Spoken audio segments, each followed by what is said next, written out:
into the deep end of the pool with a lot of areas, be able to resolve some things. My state is one of the states that's working with the driver's license data verification system that we've been very behind on. Social Security has been very helpful to us in the process of going through, so I just want to give you kudos. Hey, thank you. Get a chance to be able to hear that we're working through that. That's some been on our state's responsibility and some on yours, but we seem to be getting very close on that. We do have a lot of constituent requests that are coming in on the issue about overpayment. When they get an overpayment statement and they're asked to be able to go track down work history and records and how much they were paid from years ago, it's difficult, obviously, for them. They've got to be able to work this out to be able to figure it out. The challenge has been not that they've got to go chase all that stuff down. That's part of the process for them to be able to figure out. It's the communication on the backside of that. It's, do they have a person they're working with? Can they get in contact with them? Can they maintain communication with that person consistently, trying to be able to work out the details?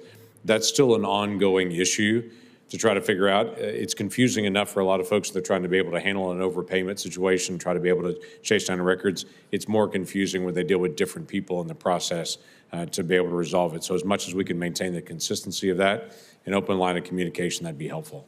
Great, well said. And I think the best thing for people to do is to get to their field office when they have one of those notices. You can work out a payment plan, I think, by calling the 800 number or eventually getting connected with the debt collection folks. But the best thing to do is to go to your field office. Yeah, and many people have the opportunity to be able to do that. We're obviously improving those options, but it is its own challenge when you're in a rural area and difficulty traveling and all those things. Sure. So a couple of handoff issues I just want to be able to raise to you. One of them is years ago, and I'll leave out all the wheres and the whys on this just to protect her in the process, but I was walking through a Social Security office, and I think you and I have talked about this before in my state, walking through the cubicles, just meeting people, asking what they do, trying to get some insight from them on what we could do better. And one of my favorite answers was someone who said to me, when I said, "What do you do?" And she replied, "I do something the federal government shouldn't do. That's what I do." And I said, "Well, what do you do?" She said, "Well, I spend my days trying to figure out how to pay attorneys that I didn't hire, and someone who hired a disability attorney. In fact, they hired 2 or 3 attorneys, and I've got to figure out what percentage to pay each person." Somehow we've got to figure out how to be able to manage this, because obviously the good staff that's at Social Security, they don't have any relationship with all these attorneys, yet they're having to actually choose which attorneys to be able to pay what amount and to be able to track through all these bundles of records as they fight through the process on that. So that's something we just got to be able to figure out together on how to be able to resolve that and to be able to make that easier. The other thing is dealing with some attorneys, not all, some attorneys that stretch out the length of a process because they know if they stretch it out to the farthest point, if they ask for delays, if they show up at hearings and try to submit one more record, it forces that to go a little bit longer. There's a maximum amount that can be paid, and if they can stretch out the whole proceeding, they can get to their maximum amount. We've got to be able to figure that out as well. I understand that some people want to be able to hire a counsel, but those individuals and those counsels that we see repetitively that are lengthening cases that could be done quickly to be able to make sure they maximize their payments is wrong in a million ways, especially for that individual receiving disability. What ideas have come at this point to be able to identify consistent law firms that are stretching things out to the longest possible way, and we're seeing that pattern for them, and what consequences can we bring to be able to make sure we're protecting the disability individual, not benefiting the attorneys? Yes, sir. I had heard that same story.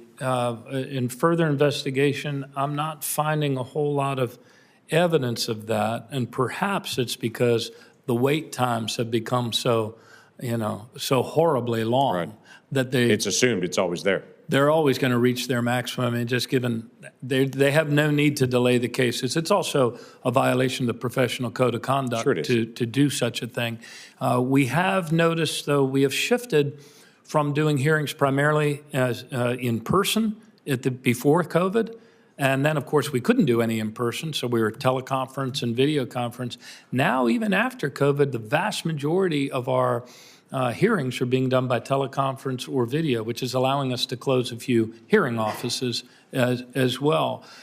We noticed, though, in mapping that there are some regions of the country where it seems that people in the law firms in disproportionate numbers still insist on their personal appearance, in-face hearings. And so we're able to see that on a map. We're able to make some calls. We're able to address it. I think it was less a matter of maximizing fees and more a matter of not realizing how much more quickly they could get clients good results. We also looked at the difference between the two results, in person or teleconference, and found no difference in terms of percentage of allowances. Thank you. Let me just make a couple quick statements here. I want to be able to follow up on the record. One is the difference between administrative law judges and administrative appeals judges. Obviously, there's a big difference between the two. I have some questions because I understand Social Security is leaning towards more administrative appeal judges, and I just want to be able to do some follow-up on that.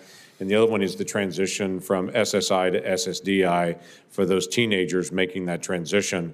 I've talked to several folks that are talking about the length of time that it takes. I wonder if there's a way to be able to expedite the hearing when you're actually making that transition, to be able to make sure that those that are transitioning from SSI to SSDI, because obviously there's two different standards there. Many don't qualify in the next level, and I want to make sure that we're actually managing that handoff well. We can talk about that later, or I can try to submit that for the record. Great. Thank you. Thank you. Governor O'Malley, Mayor O'Malley, Commissioner O'Malley, whatever title you're using now, welcome to our committee. It's good to have you here. I know that you have visited all the regions. You've